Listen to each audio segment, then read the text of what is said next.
welcome back to the Trauma Therapist Podcast. My name is Guy McPherson. My mission is to help trauma therapists be their incredible selves, to be human, to be real, not just a clinician. I'm a big believer in who we are is more important than what we know, and this requires cultivating authenticity, genuineness, and vulnerability, and that requires intention. You can learn more about my courses and workshops by going to thetraumatherapistproject.com. That's thetraumatherapistproject.com. Let's get started. All right, here we go. So 5, 4, 3, 2, and 1. All right, folks, welcome back to the podcast. I am very excited to have as my guest today, Andrew Daniel. Andrew, welcome. Hi, Guy. Thanks for having me.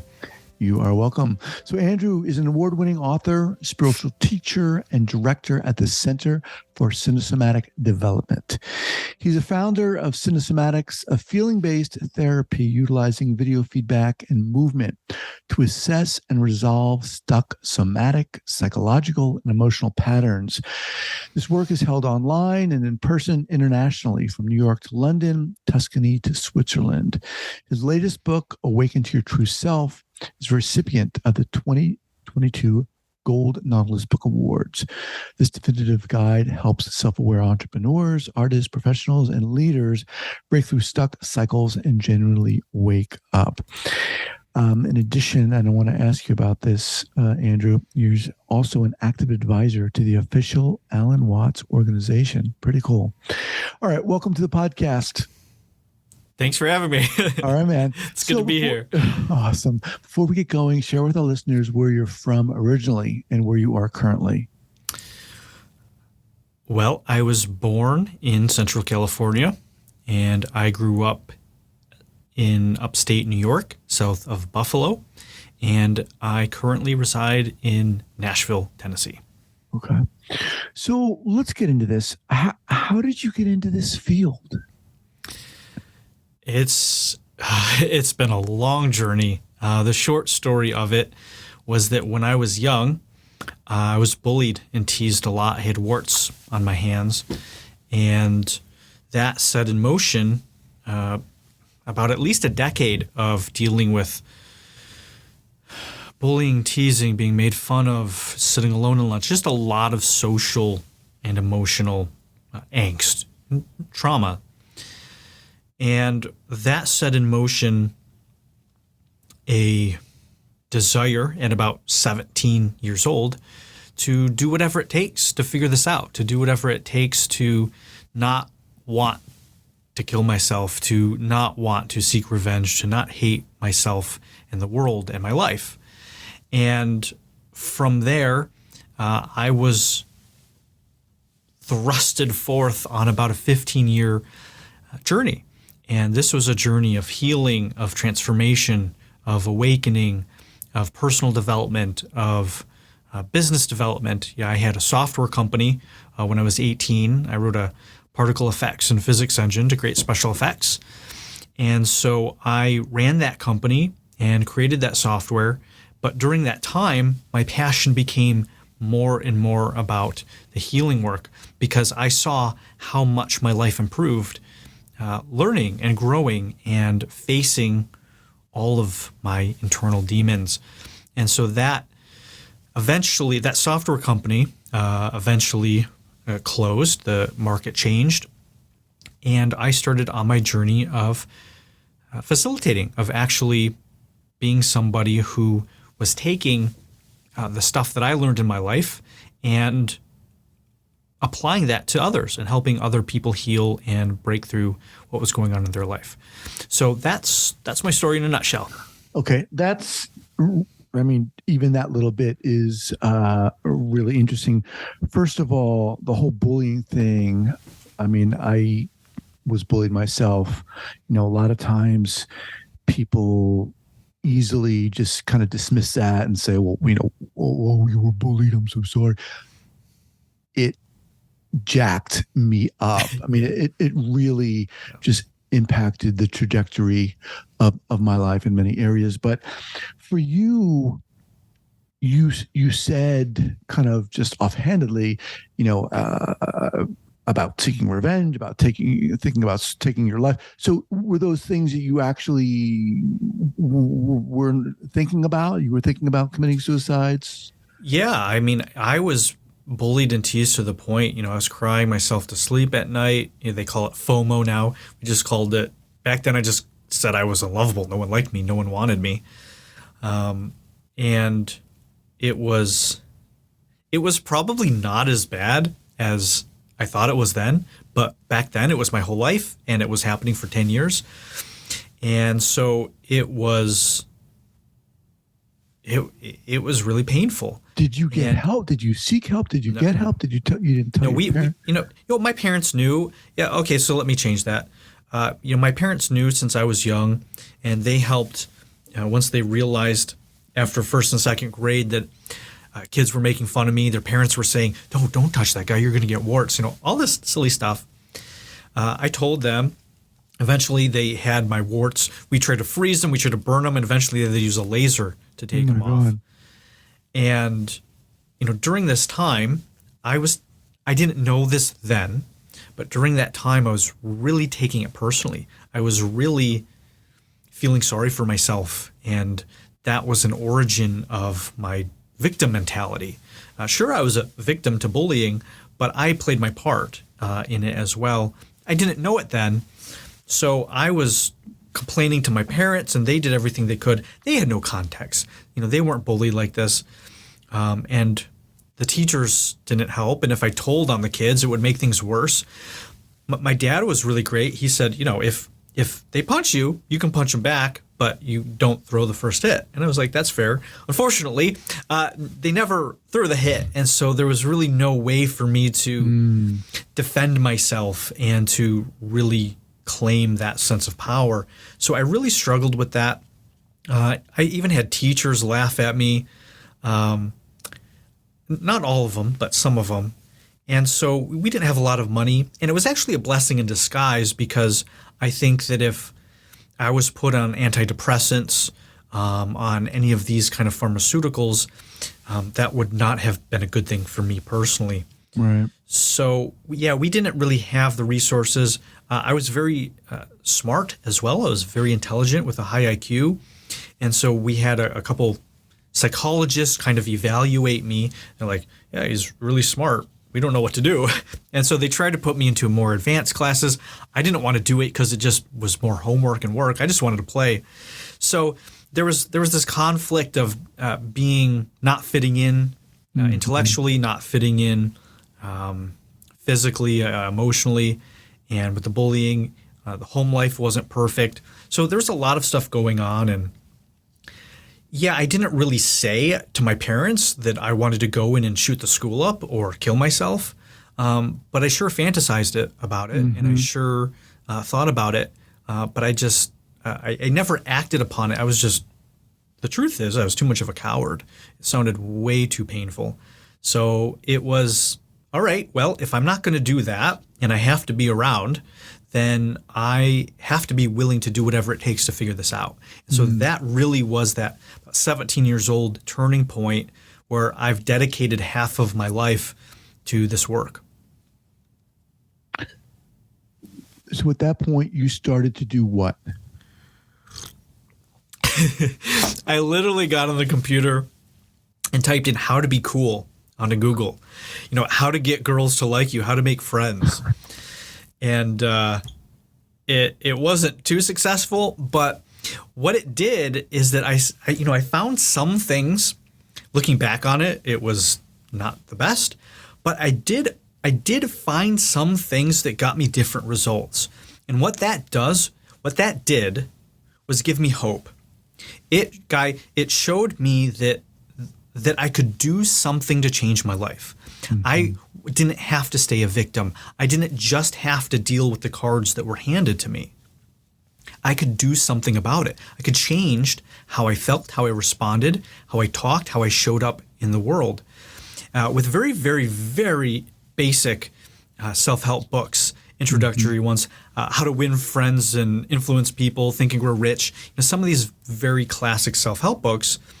But what they did was they showed me that I could do something. And I no longer had to be at the effect of the world. I could be at a cause for my life. So you got to a point where you were like, you just sat down at the computer and said, something's got to change. That led you to these books, which in turn gave you hope. How did things unfold from there? Well, from there, I moved around a bit. I started my software company when I was 18 years old. And that was entrepreneurship. No one in my family were entrepreneurs. We were blue collar, lower middle class. And I just had to learn. How do you start a software company? I mean, this was 2006. This wasn't like, hey, welcome to YouTube. Do you want to make $1,000 a day on the internet? I had to figure this out. And there weren't frameworks right now. If you want to create software, you could like drag and drop templates. There was none of that. I had to learn how to code by hand. I had to learn how to code by hand. And so along with that, learning of the software, I had to learn about business. And that was a perfect tie-in with the personal development because there was a lot of, well, how do you learn how to run a business? Well, how do you learn a successful business? Well, how do you market? Oh, well, when I start to market, I'm coming across limiting beliefs. I get afraid. Oh, I'm not confident. Oh, work on that. So it all started really tying in together. And so that, along with being an 18-year-old, I also wanted to get better with women. And so that was also another track of that of, well, how do you talk to women? How do you not be sad and scared and pathetic because nobody likes you because for 20 years of your life, you were at the bottom of the social food chain. So I was learning how to become a better person. I was learning how to interact with women and make friends. And I was learning entrepreneurship. And so that was like consumed my whole life. During this time, Andrew, were you experiencing, how did the effects of the bullying show up in your life? You talked about limiting beliefs and so forth. What did that look like? Yeah, I was unlovable. I was unwanted. I had low self-esteem. I was afraid people were judging me. Then I was judging other people, and then I tried to be superior to them. I was like, oh, well, the jocks are the bad guys. And so I abandoned athleticism, and then was like, oh, well, mind over matter. So I started to rationalize, and it's like, well, it hurts really bad to be rejected. So let me, become superior. Let me be smarter and have revenge of the nerds fantasies. And talking with women, I was like, how could they possibly want me? And so it was just an astronomical amount of things that came from, 10 to 12 years of poor socializing in school. So what happens next? You start this the software business. You're starting to learn about being impacted and influenced and inspired and given hope with these books and knowledge. How do things unfold from there?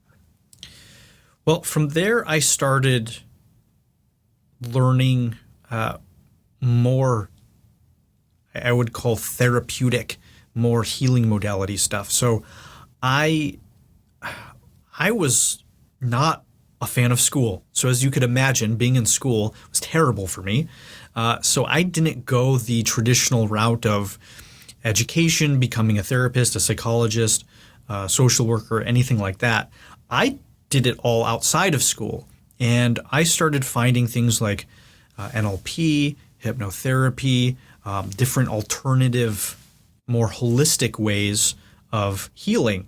And so as I got into those things, I was like, oh, like it blew my mind. Nobody taught me any of this stuff. Mm-hmm. And it really made a lot of sense. And so I read more books, I took courses and seminars, and eventually I started to make the shift between just being a consumer, a client of this work, to realizing, oh, I'm actually really interested in doing this for other people. I want to help other people because this saved my life. This stuff changed my life. And so that set me on a journey for about 10 years. I was homeless twice. I eventually started teaching things around relationships and sexuality and spirituality that I was learning on this 10-year journey. As I said, then I was homeless twice, living in my car in LA. My business shut down because the market changed. I was trying to make it in this field of being a coach, a consultant, more of a freelance facilitator, so to speak. And I had some amazing accomplishments, and then I failed. I was struggling with scarcity and poverty, and I had a really rough time. So it was very confusing because here I was. My software company had clients like Whole Foods, Samsung, Disney, Walmart, British Telecom, Sony Pictures. And I was also learning all of this spiritual and psychological and medicine and healing, all of these sort of life secrets to become the best person you could be. And yet, my life was working less and less and less. So, first of all, Andrew, I want to say that I really appreciate you sharing all this. I mean, you are amazing. There's no doubt about it. Your story is friggin' incredible. I mean, what you went through, however long that was, 10 years of bullying was nothing less than traumatic. Of course it was.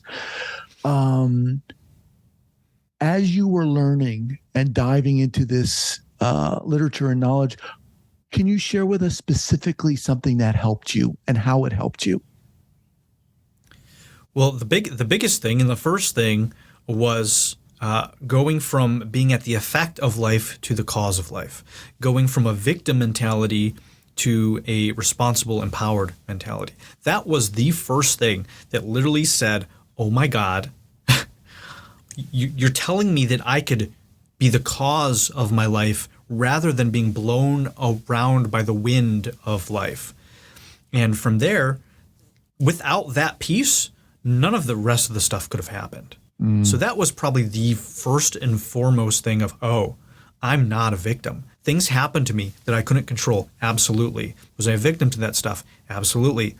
But am I identified as a victim? Do I live my life in this victim mentality, blaming everyone else for what's happening to me? No.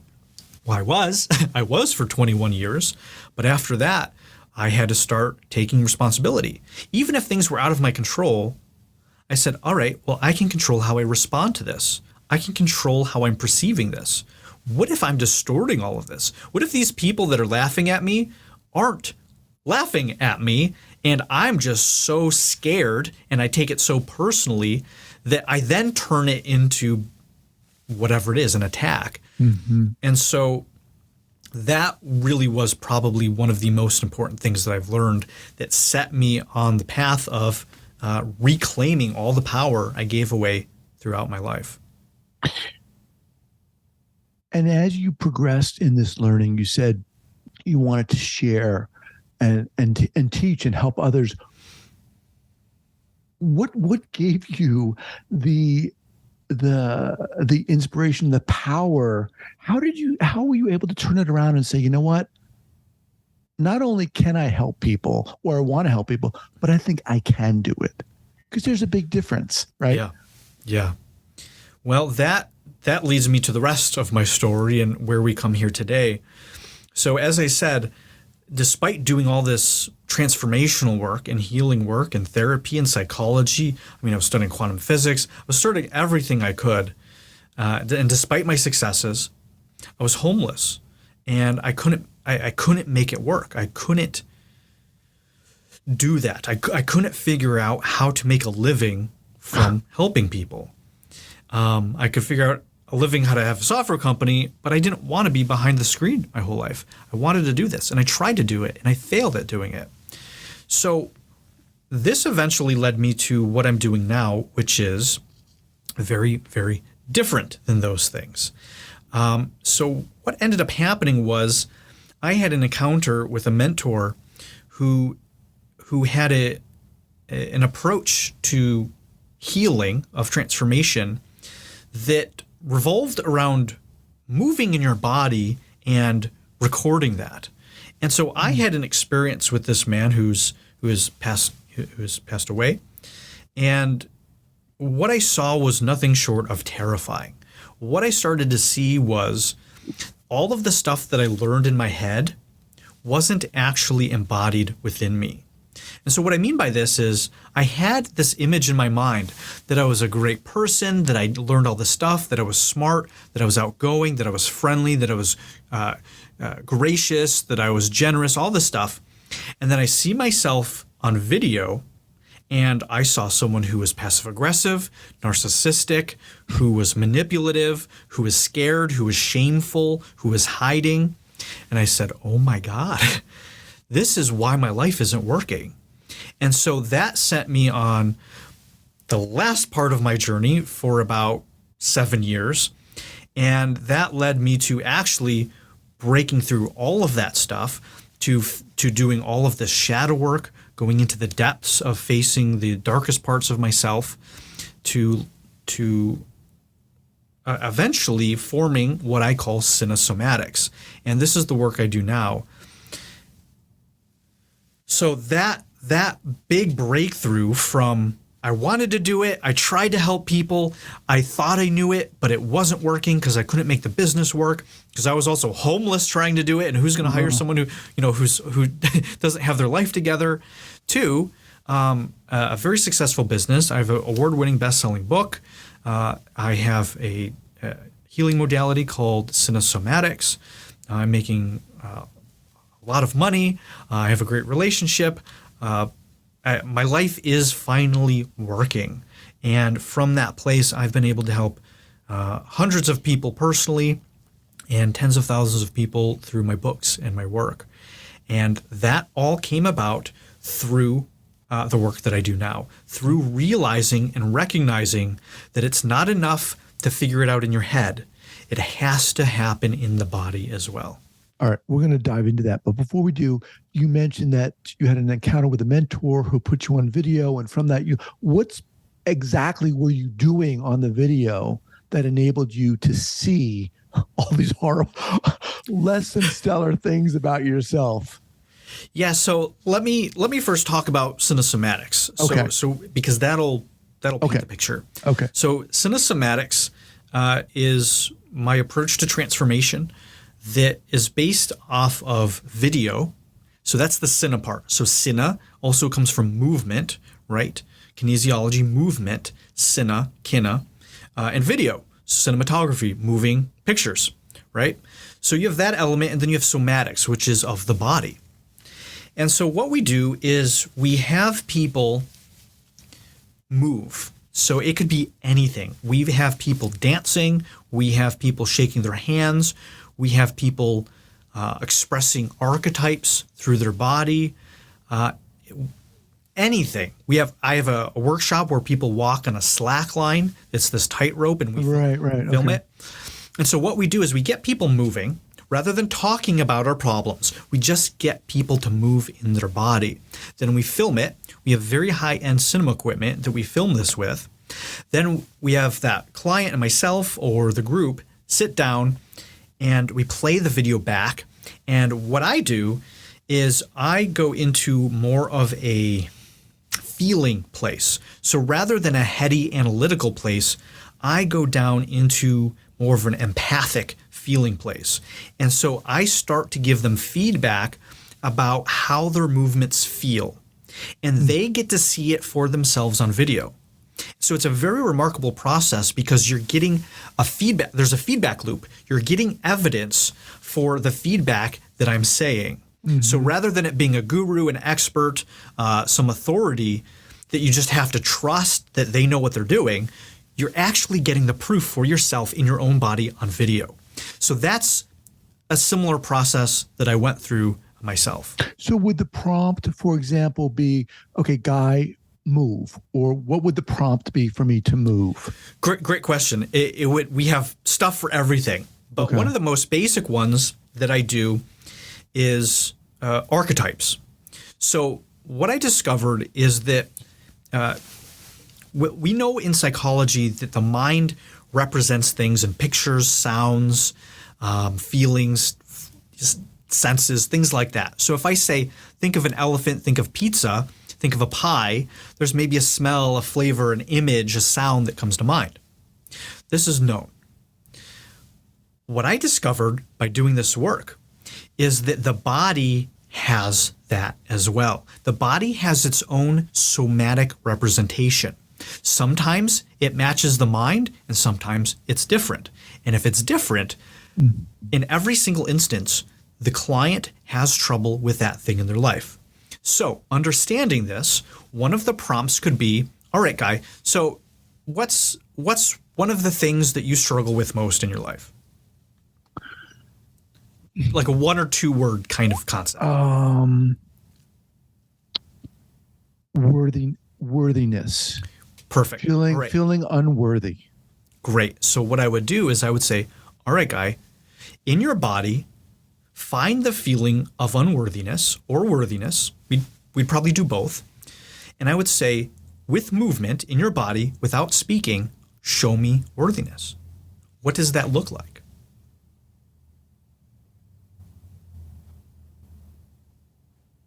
Are you gonna inviting me to do this right now? If you would like, you don't have to, but it's just an example of the problem. I'm not going to do it. I would love to do it, but I'm not going to do it right now. Sure.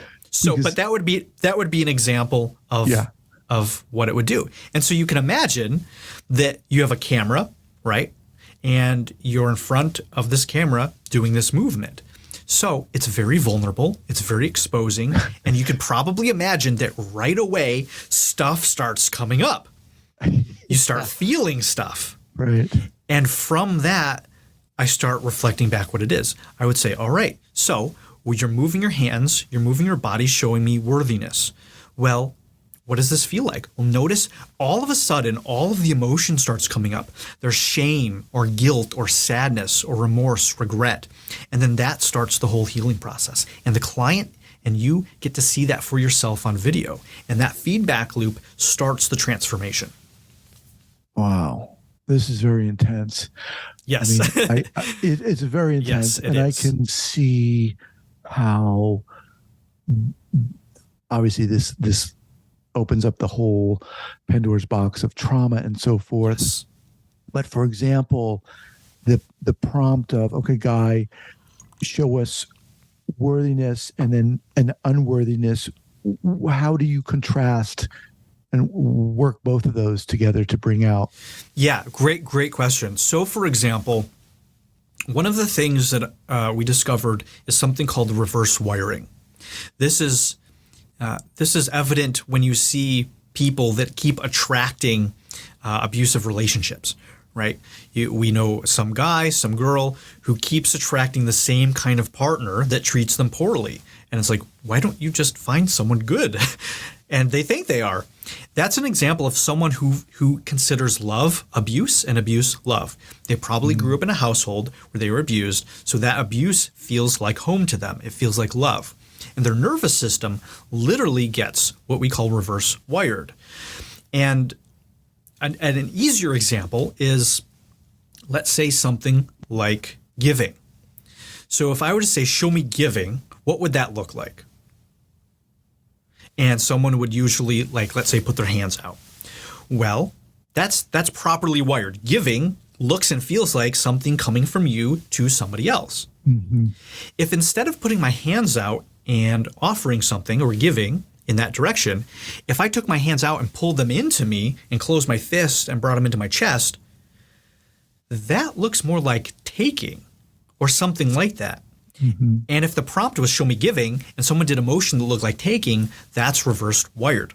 Now that person in their life, if you asked them what giving and receiving was, they would give probably an accurate definition if you ask them with words.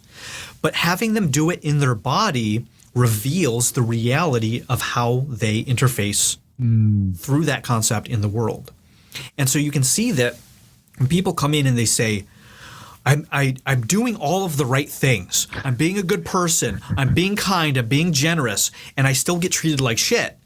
Well, they come on, I say, well, show me those things. And without a doubt, every single time, there's massive dysfunction in those things. And it becomes very clear why that person who keeps doing what they think is the right thing keeps getting the wrong results. It's So because they have incongruency. Exactly. Yeah, a lot authenticity, inauthenticity, congruency is coming up for me. This is incredible. So Yeah, it saved my life. Yeah, it's amazing. What specifically, how did it save your life? Oh, well, I was homeless twice and I couldn't get out of it. And I was smart, so I was conning myself. I was lying to myself. Without seeing my own shadow, without seeing this stuff in my own body, I was so trapped in my head. I was so caught up in fantasies. I was so caught up in delusion. I literally was homeless, going around doing these affirmations of I'm so wealthy, I'm so abundant, and I remember having to transfer 30 cents from one bank account to another to afford a can of soup one night, while I'm pretending I'm abundant. I was in complete denial and in fantasy, and without seeing the truth for myself on video, I would have. Who knows where I would have been? It would have not been good. Okay, so let's just bring everyone to your website. Here is cinesomatics.org, cinesomatics.org. We'll have that linked up at the show notes page at the traumatherapistpodcast.com. So how do you work with people? What do you offer?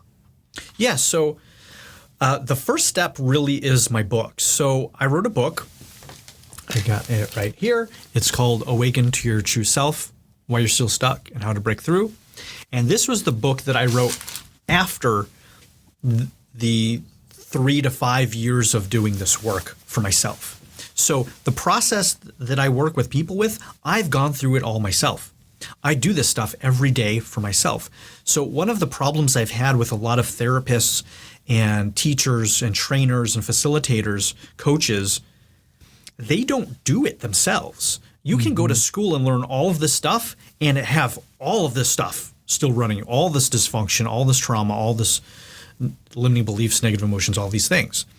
And for this process to work, you actually have to have done the healing process yourself, or else you can't see it. So for example, what happens is if you are codependent and you don't realize it, your clients that are codependent that come in, you're going to enable them because you think they're doing the right thing. And so you're going to keep a codependent client stuck if you're also codependent. So I had to go through all of this process myself. And through that journey, I realized there was a set of things that helped me break through when none of the prior 8 years of therapy and transformation self-help work failed. And so I wrote this book, Awaken to Your True Self, to share these concepts that were the things that actually broke me through, even after 8 years of therapy, healing, and transformational work. So, long answer to answer your question, how I work with people is first I have people read the book because that book lays the foundation of a lot of the principles we use in my work. And so how I work with people is one-on-one. So I have an assessment. It's an embodiment assessment. That's the first thing people will do. So in that, we do some movements. You get a taste of cinesomatics. We get on a call. You don't have to share much. You share a little bit about yourself. I have you start moving. We film the movement.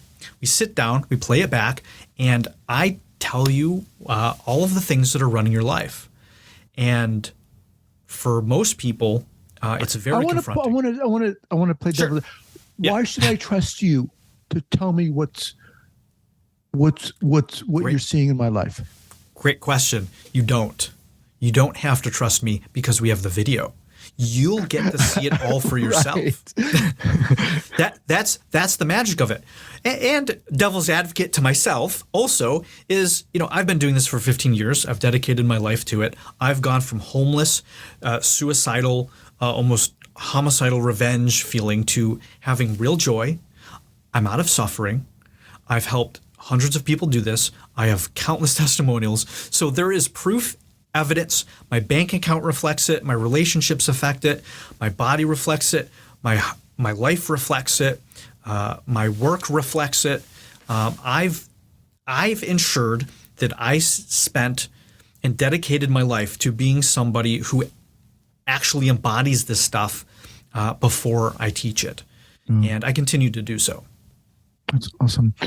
All right. So someone who, I mean, I can just imagine a lot of listeners like myself are like, this is incredible.